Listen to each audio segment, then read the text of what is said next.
আবার ঢুকাইতে ট্রাই। এবার যাও তোমার গন্তব্যে, দাও ঢুকায় মাথা। ছোটবেলায় দেখতাম বেলুন নিয়ে খেলা করলে তার আব্বু আম্মু রাগ করতো। এর কি আব্বু আম্মু কেউ নাই?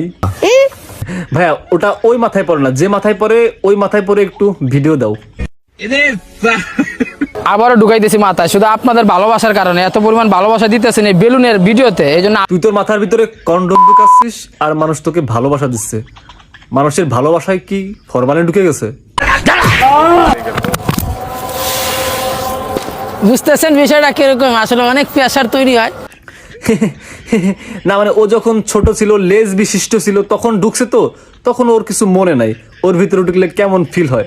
এখন একটু ঢুকে দেখতেছে কেমন ফিল হয় ভিতরে ঢুকে।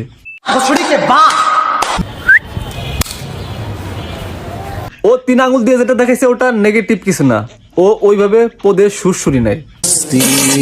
ওর পয়দাটা হয়েছিল কন্ডম ফেটে, যেটা ও বড় হয়ে জানতে পারছে। এরপর থেকে ও প্রতিজ্ঞা করছে বাংলাদেশকে সেভ রাখবে, এই জন্য ইম্পোর্ট করা শুরু করছে ইউজ কন্ডম। করেন আপনার যত প্রেশারই হোক না, এটা কিচ্ছু হবে না। এটা আমার অনেক পরীক্ষিত বেলুন, আর আমি যেগুলো আনি সব এক্সপোর্টের মাল। এক্সপোর্ট বলতে আমরা বুঝি গার্মেন্টস থেকে ছেঁড়া ফাটা সেলাই খোলা কাপড়, কিন্তু তুই কন্ডমকে এক্সপোর্ট কি বোঝাচ্ছিস ভাই?